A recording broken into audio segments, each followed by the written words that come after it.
Donald Trump a étendu son pouvoir à travers les Amériques. De l'Argentine au Canada, très peu de pays échappent aujourd'hui à son contrôle total. La prise de contrôle de pays comme l'Argentine, la Bolivie et l'Équateur s'est révélée particulièrement profitable pour le réseau de copains de Trump Incorporated. Ces pays ont été arrachés au contrôle de gouvernements et de mouvements nationalistes de centre-gauche qui ont déferlé sur le continent durant les 2 premières décennies du XXIe siècle. Derrière des dirigeants alignés sur Trump, comme Javier Milei, Daniel Noboa, Jair Bolsonaro et Nayib Bukele, se cachent des agents moins connus, mais très influents, qui dictent le cours des événements dans leur pays.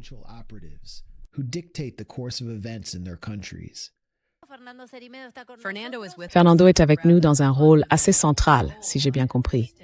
Vous êtes stratège numérique, Fernando. En quoi consiste la campagne de Milei?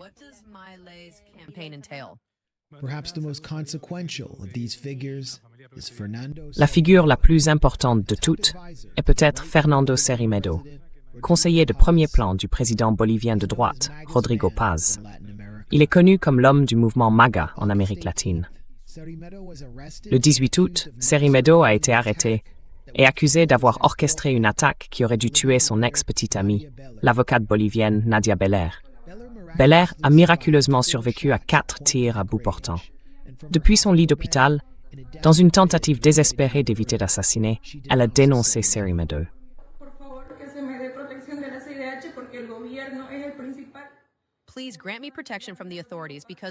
Je vous demande de m'accorder une protection face aux autorités parce que le gouvernement a tout intérêt à me faire taire.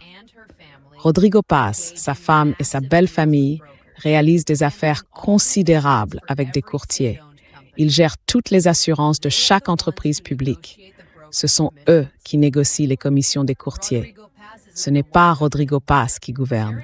Cerrimedo est celui qui gère toutes les affaires. Je ne peux rien demander au gouvernement. La police n'agira pas contre cet homme parce qu'il contrôle les forces de police. Ici, c'est pas Rodrigo Paz qui gouverne, c'est Fernando Cerrimedo.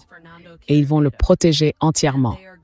Il contrôle une unité de police qui, soi-disant, opère juste à côté de l'hôtel où il m'a fait aller et où il a ordonné qu'on me tire dessus.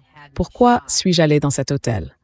Parce que, en tant qu'activiste, je reçois énormément de signalements sur différentes affaires Fégoufan et on m'y avait convoqué, soi-disant, pour me remettre un dossier concernant Evo Morales.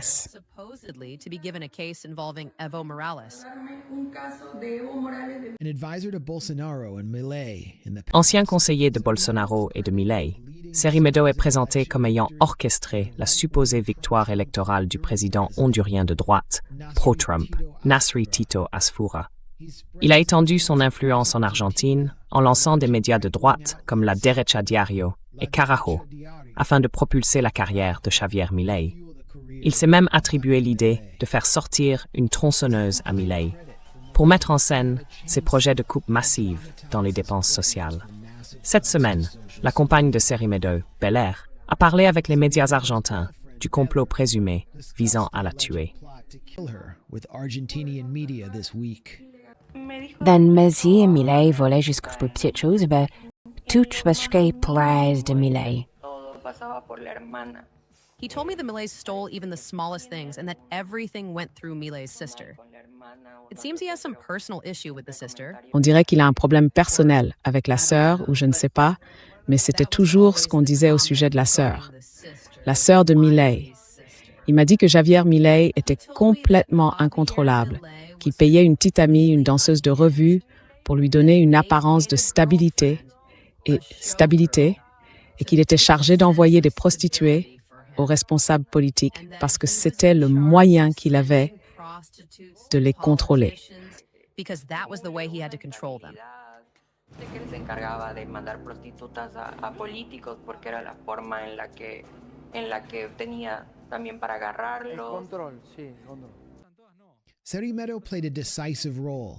Cerrimedo a joué un rôle décisif dans le virage à droite de la Bolivie sous Rodrigo Paz.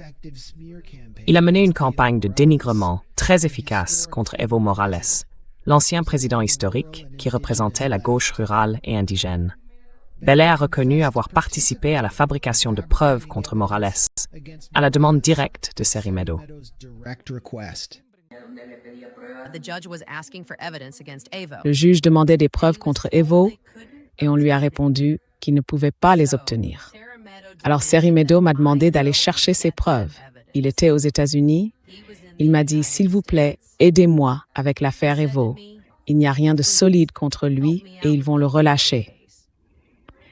Et c'est essentiellement pour cette raison que je suis allée à l'hôtel de la victime. That was basically the reason why I went to the victim's hotel. Seri Meadow lui-même se vante de son influence en des termes très francs. Notre équipe a remporté 2 élections. Nous avons réussi à évincer Evo Morales après 20 ans en Bolivie. Avec mon ami et associé Andy Rivas, nous avons réussi à gagner au Honduras en évinçant le clan Zelaya, allié au cartel des soleils. Pendant son discours, Seri Meadow a cité 2 stratèges républicains comme ses mentors. Merci, Brad Parscale, d'avoir toujours cru en moi et de m'avoir donné votre technologie. Et merci à Tim Dunn de mener le combat en Amérique latine contre le socialisme. Merci, Brad. Brad Parscale était le directeur de campagne de Trump en 2020. Il travaille aujourd'hui avec le millionnaire texan Tim Dunn, que Seri Meadow a lui aussi cité dans son discours comme un soutien essentiel. Parscale est également, par coïncidence, le principal lobbyiste d'Israël aux États-Unis. Il s'appuie sur un énorme contrat du ministère israélien des Affaires étrangères pour rémunérer des influenceurs et manipuler des plateformes d'intelligence artificielle. Autre aveu majeur de Bellet, la politique latino-américaine a été inondée d'argent occulte pour faire avancer les ambitions des candidats choisis par Trump. Un ancien associé de Milei, nommé Gaston Alberti, a dénoncé toute une série d'agents de la CIA qui opéreraient, selon lui, sous la supervision de Seri Meadow dans toute la région.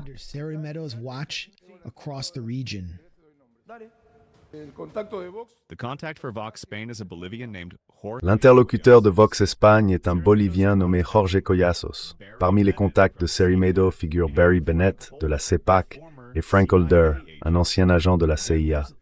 Il y a aussi Leonardo Scaturice, propriétaire de Flybondi, Doca et du Grupo Flecha. Fait intéressant, c'est lui qui a laissé passer Laura Belén Arrieta avec plus de 20 valises remplies de dollars. Cet argent a fini dans la province de La Pampa, remis à une secte sous le contrôle de Monsieur Javier Catoni. Eh bien, le fait que cela corresponde à la réalité que Nardi Belair vient de décrire, à savoir des sacs remplis d'argent liquide qu'on apportait, n'est-ce pas? La voilà, Nardi Belair.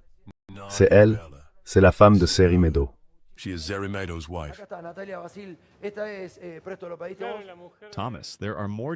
Thomas, de plus en plus de détails sur la chaîne des événements apparaissent au grand jour. La liste continue avec Santiago Caputo, de la CID et du blanchiment d'argent à Miami. Monsieur Mariano Pastor, celui qui blanchit tout l'argent illicite et achète des appartements et des hypothèques pour Karina Milei. Bon, on va s'arrêter là. Arrêtons-nous là, s'il vous plaît. Même si l'homme de main continental de MAGA est derrière les barreaux, son projet présumé de tuer sa petite amie a révélé un complot bien plus vaste, visant à contrôler l'Amérique latine au nom de Trump et de son réseau de copains républicains. La campagne dirigée par Trump, faite de pillage des ressources, de manipulation électorale et d'anéantissement de la souveraineté nationale, se poursuit à un rythme soutenu. National sovereignty continues apace.